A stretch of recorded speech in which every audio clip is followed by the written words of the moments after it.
Is the Baofeng UV 5RM Plus worth the upgrade? If you've already got one of the UV 5Rs in your go bag, or maybe your hunting bag or your backpack, stick around and I'll tell you whether or not the new one, which is the UV 5RM Plus, is worth the upgrade, and why I think you might consider putting it in your go bag or your hunting pack.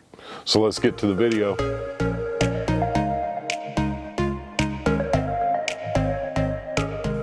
I'm just going to show you what comes in the box. When you open up the box, you're going to see that you've got 2 owner's manuals. You've also got 2 radios. You've got 2 batteries. There's 2 of the earbud deals if you like wearing the earbuds, and I actually do sometimes. I wear them pretty regular. And then you've also got 2 USB chargers. Quick note, some foreshadowing, new benefit built into this radio. You also get the little box that you can plug in so that you can use the USB charger. And then it has 4 antennas. You got 2 of the short ones and 2 of the long ones. So if you're just running around in a local area, you can use the short antenna. And then if you find yourself out in the woods, deep out in the woods, you've got the long antenna and it comes with it, no extra charge there. He's not having any sore throat or coughing at this time, he isn't. So that's what comes in the box. So for starters, we can compare the size, and I want you to look at the screen size. The screen size on the new one, which is the black one, it's a lot bigger than what you had on the older one. So if you're getting older like me, the screen is actually easier to read on this newer one. And then the buttons, which don't really seem like they'd make much difference, but the buttons themselves are actually a little bit bigger, so they're easier to read as well. That to me is a huge perk. Now, some of the things that, okay, a couple improvements there. What's the big deal? Number one, this newer radio is 10 watts. And if you guys are familiar with it, the old one, they're 5 watts. They have been making, I think the UV8 is like 8 watts. They've been making that for quite some time. This is a newer radio in the handheld style that is actually 10 watts from the factory. To me, that's pretty amazing. And then the biggest perk of all, I've mentioned it in other videos, we've always got a couple of these smaller ones in the little go bag. It's tornado season, it's coming up. If you guys live in an area where there's tornadoes, if you're any kind of prepper, maybe you like to be prepared, and/or hunting, fishing, or camping, these are great little radios to keep in your go bag, your hunting pack. But the big benefit to the new one, and that's why I said it comes with the USB charger. Look at this, guys. I'm going to show you the back of this radio. So on the back of it here,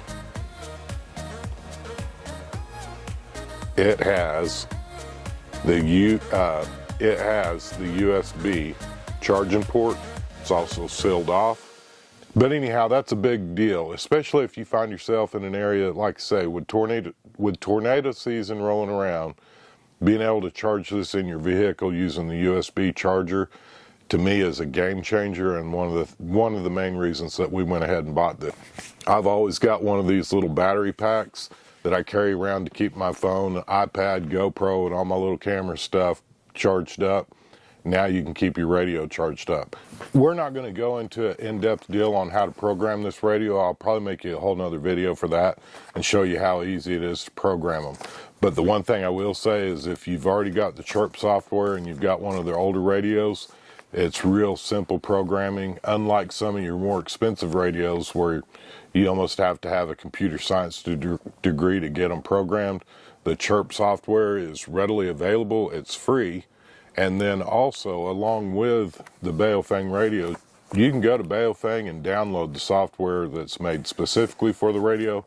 However, I will say I've used both, and the Chirp is a lot easier. It's a lot more user-friendly, and it will help you put in the frequencies.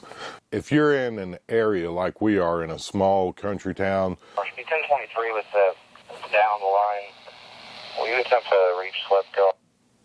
Yeah, that's an emergency right there. That's actually the Marshall Police Department talking on the radio right there.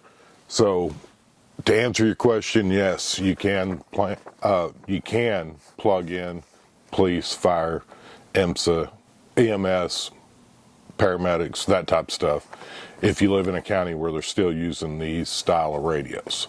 Another thing that I really like about this radio is you can be scanning your channels, which is what this is doing in the background. It's scanning channels right now. Again, we're inside, we're using just the long antenna, nothing attached to the radio other than what it comes with out of the box.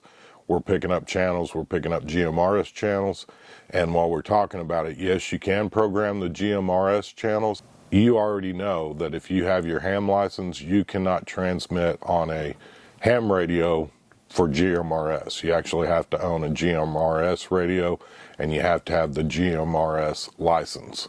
So this is licensed different. The easiest way to get a ham license is starting off with your tech license, and you can operate a whole bunch of radios, but this one would be one that's actually included with your what you can and can't do. Just note that you can be scanning GMRS just the same as you can be scanning the police or emergency people. You just can't transmit on those channels. You can scan them and listen to them, you just can't transmit. Another thing that I really like about this radio is if you've got the older style radio, you can put in your weather channels in it. The problem is if you're scanning with your radio, you're going to be, every time that it goes around, it's going to stop at the weather station because they're always broadcasting 24/7.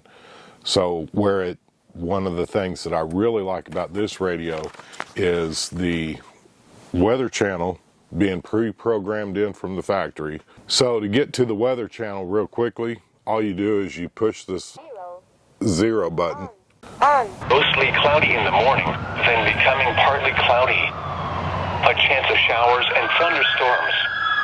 Highs in the lower 80s. Chance of rain 50%. Sunday night. So basically they've programmed the weather channels into a different group.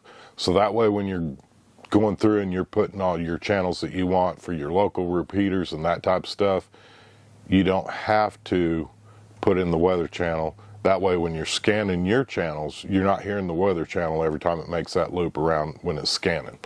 So scanning for the emergency traffic is actually really nice, if especially during storm season, that kind of stuff. You can hear about down power lines, anything that might be in your way, you'll hear all that local on your local radio stations as well. So a recap real quick.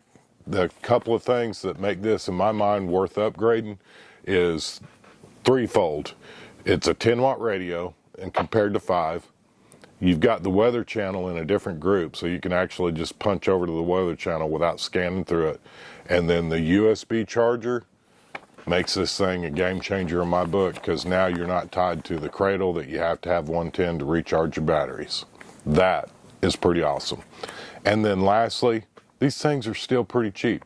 I think you can get both. You can get 2 of these in the kit that I'm showing you today. It's like 60, 65 bucks for 2 of them. That still makes it pretty dang cheap for a 10-watt radio.